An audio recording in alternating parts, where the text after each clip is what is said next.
የካሌብ አባት በትሁት አማካኝነት በትሁት እንግዲህ ጀግንነት አምልጧል ወይም ደግሞ ተፈቷል ማለት ነው። እንግዲህ እንኳን ደስ አላችሁ ሁላችንም። እንግዲህ የአባትየው መታሰርና መንገላታት በጣም አስጨንቆን ተጨንቀን ነበርና አሁን ላይ የካሌብ አባት በሰላም ተፈቷል።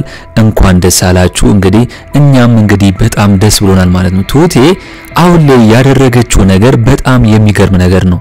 ጀግና ነች። በቃ አባትየውን እስከ ማስፈታት ድረስ እንግዲህ ካሌብ ያላደረገውን ነገር ትሁቴ በአጭር መንገድ እንግዲህ እንደዚህ ማድረጓና ያንን የሚያክል ሰውዬ በእንጨት ብላ እንግዲህ አባትየውን እንዲፈታ ማድረጓ በጣም ሊመሰገን ይገባል ማለት ነው። እንግዲህ አባትየውም አሁን ላይ ትሁቴን በደንብ አመስግኗታል ማለት ነው።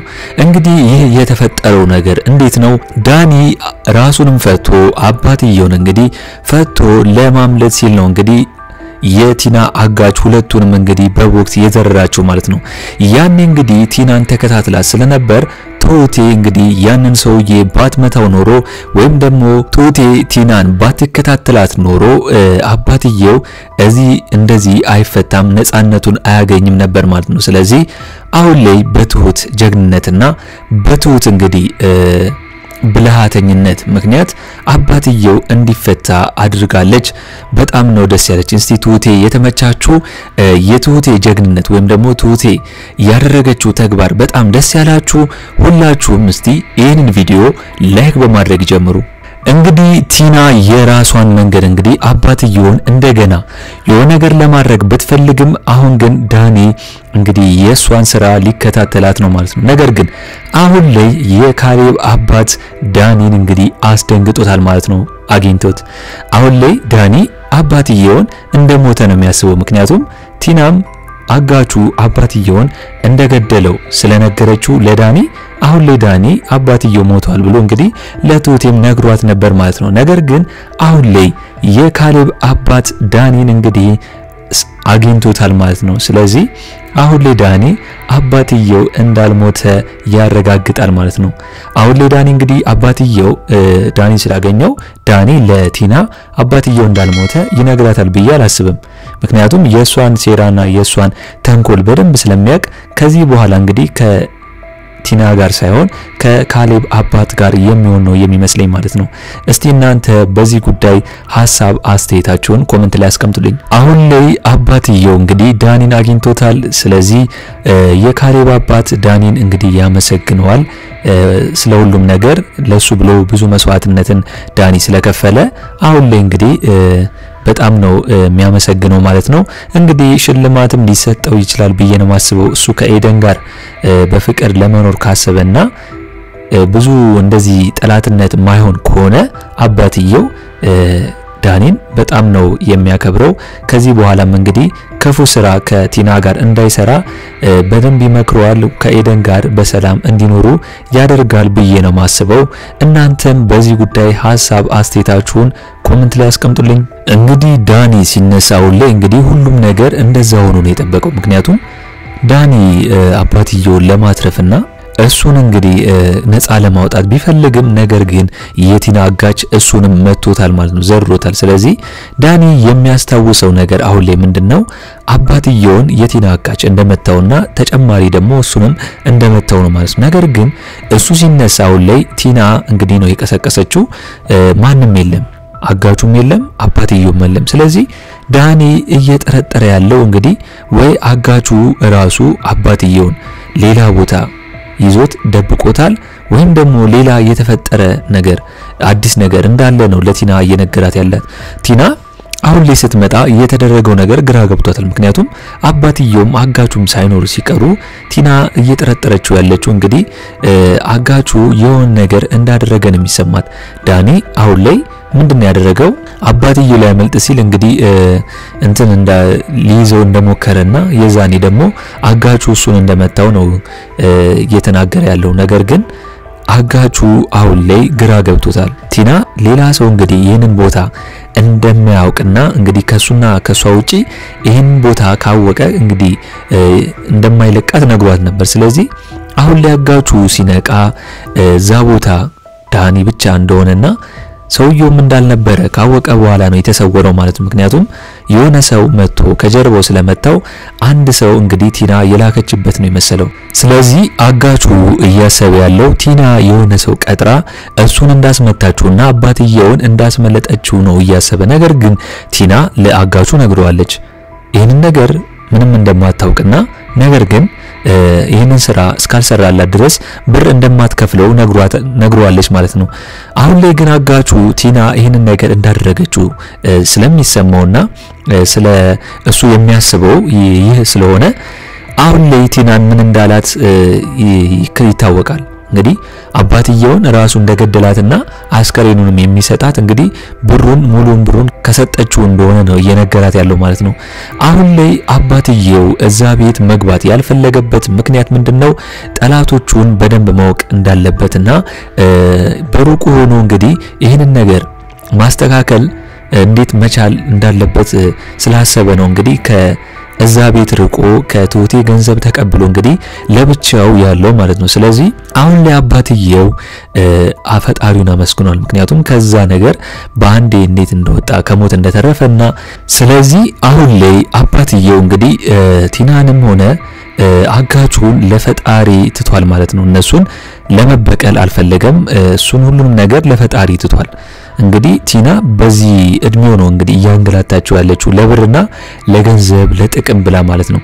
ካሌብ አሁን ላይ እንግዲህ ኬናን አግቶ አባትየው የት እንዳለ ለማወቅ ፈልጎ ቢሆንም ነገር ግን ትሁት ሁሉንም ነገር እንዲተውና አባትየው እንዳለ በህይወት ነግሯለች። ቲና አሁን ላይ አጋቹ እንደነገራት መሰረት እንግዲህ ሄዳ ለካሌብና ለትሁት አባትየው እንደሞተ ትነግራቸዋለች። ነገር ግን ካሌብ ራሱን መቆጣጠር አቅቶታል። ምክንያቱም እንዴት እንደዚህ ታያለሽ በማለት እንግዲህ ያደረገውን አይታችኋል ማለት ነው። ቶሎ ችኩል ስለሆነ ካሌብ ይሄን ነገር አድርጓል። ነገር ግን ዳኒ ለትሁቴ መጥቶ ሲነግራት አባትየው እንደሞተ ባክ አትቀልድ ብላ ነው የሳቀችበት ማለት ነው። ስለዚህ ትሁቴ እያደረገች ያለችው ነገር በጣም ሊደነቅ ይገባል። ምክንያቱም እሷ የምታደርገው አባትየው እንዳላትና በብልሃት ነው ሁሉንም ነገር ማድረግ የሚገባት። አሁን ላይ ቲና ጭራሽ ምን እያደረገች ነው ያለችው?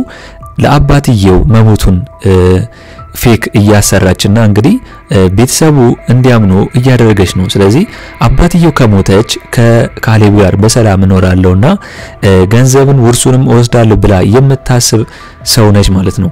ነገር ግን ዳኒ ቲና የምታደርገው ነገር ምንም አልተዋጠለትም። አባትየው መሞቱንም ምንም አላመነበትም። ግራ ገብቶታል። እሱ ለማስፈታት እዛ ከሄደ በኋላ ነገሮች ሁሉ እንቁቁልሽ ሆኖበት በጣም ግራ ገብቶታል ማለት ነው። ነገር ግን ዳኒ ለአባትየው ያደረገው ተግባር አይረሳም። ምክንያቱም መስዋዕትነት ከፍሎ ራሱን መስዋዕት አድርጎ ነው አባትየውን ለማስፈታት እዛ ድረስ የሄደው ማለት ነው፣ ማንም ያልደፈረው። ስለዚህ ዳኒ ምንም ቢሆን ለአባትየው ያው ብዙ መስዋዕትነትን ቢያደርግም ነገር ግን እስከዛሬ ድረስ ደግሞ ከቲና ጋር ሆኖ አባትየውን ሙድ እንዲያዘበትና ገንዘብ ጥቅም እንግዲህ አባትየውን ሲያሰቃዩት እንደነበር ስለማይረሳ እንግዲህ አሁን ያደረገው ነገር ተግባር ከትልቁ ነገር ትንሹ ነው ማለት ነው።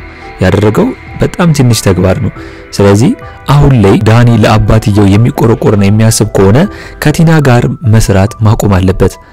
ያው አንዳንዴ ከቲና ጋር እሷ ጋር የሚከታተላና እሷ የምታስበው ነገር እሷ የሚሰማትና የሚያዳምጣት ለምንድነው? ያው ለትሁቴ ሄዶ ይነግራታል።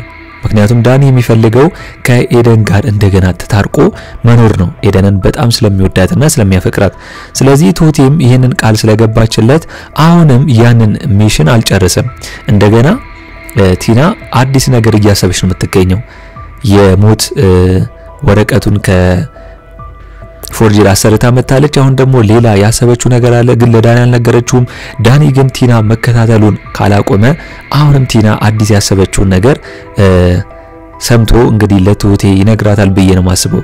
እንግዲህ አባትየው አሁን በሰላም እየተንቀሳቀሰ ነው የሚገኘው። እንግዲህ እንዳየነው ከሆነ ማለት ነው ሌላ ቦታ ተደብቆ ነው ያለው። ነገር ግን አሁን ላይ እንግዲህ አሁን እንዳየነው ከሆነ እንደዚህ አስፓልቱ ላይ ሲሄድ በነጻነት ሲሄድ ቲና ወይም ደግሞ አጋቹ ካዩት እኮ በጣም ነው ከባድ የሚሆነው። እንደገና ሊያግቱት ወይም ደግሞ ብሩን እስካልሰጠችው ድረስ አጋቹም እሱን ካገኘውና ከተከታተለው ከባድ ነው የሚሆነው። ስለዚህ አሁን ላይ የካሌብ አባት ጥንቃቄ ሊያደርግ ይገባል ብዬ ነው ማስበው።